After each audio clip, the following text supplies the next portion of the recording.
This will be a quick tip video how to remove a instrument cluster out of a Range Rover Sport. This one is a 2012, so I think 09 to 13 or something, it will be the same.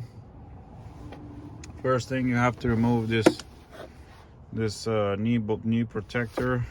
This just has a couple of clips on top here, so you just grab it from the top and pull, and then hinges on these guys right here. So this is pretty straightforward, pops right out.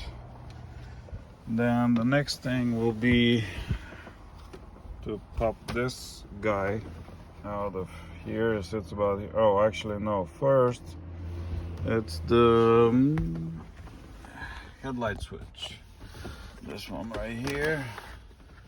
So this sits like so on the car, and there's 1, 2, 3 spring-loaded clips that hold it in place. This pops out pretty easy. Then we have to remove this guy. It sits right here, like so. Again, this pops out rather difficult, but it will come out. Those clips are very stiff, and it almost feels like you're breaking stuff when you're taking these pieces out. This piece has clips on the bottom, and then on top here has this little vent that it's right here. So you have to pop this vent out. We got this type of clip, and once you remove that, then there is a screw here, and when you get this screw off, then this will come off. Okay, and this guy right here, this is also there's no screws retaining it, it's just clips. It's quite a few of them. It's pretty stiff. Again, almost feels like you're breaking stuff, but that's how they build it, and it does come out in one piece. Regardless, there's 3 connectors that need to be unplugged here to remove this piece. Then there's a couple of screws down here, right here. They're like T25s, and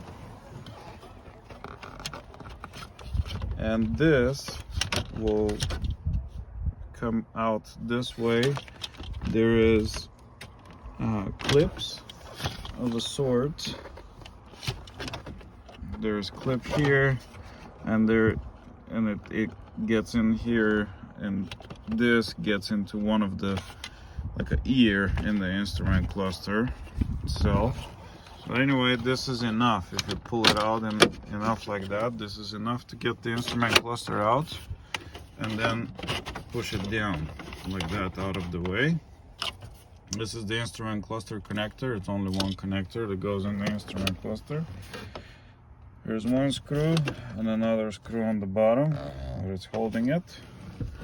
And also, in the process of removing the instrument, once I remove those 2 screws, and I folded,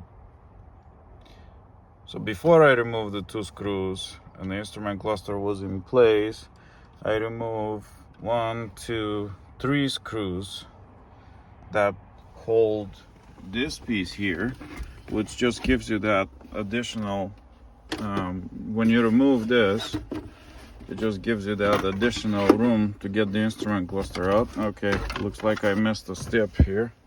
Let's put this right here. Okay, and then, so once you have this bit out like so, then this piece, okay, instrument cluster bezel, when you start from the edge, from somewhere here, you start bending and peeling it out. There's just a couple of clips on top holding it. There's no screws that hold this thing in place, so this has to be removed after you pull this one out of the way. And then, like I said, I removed the 3 screws, and then I removed the 2 screws down on the instrument cluster, folded it down. There's 2 screws back here that hold this piece in place. So when you remove those, you'll be able to put this up like so, and at that point you can get the instrument cluster out.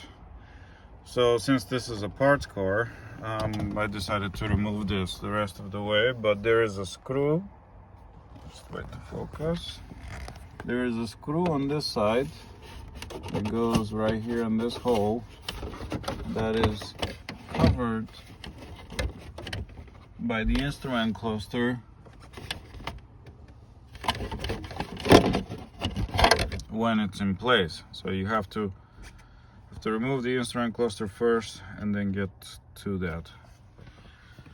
So yeah, that's it. Thank you guys for watching. I'll see you on the next one. Bye. I missed to say there are 4 screws that hold the instrument cluster. There's these 2 on top, which are pretty visible once you remove the bezel.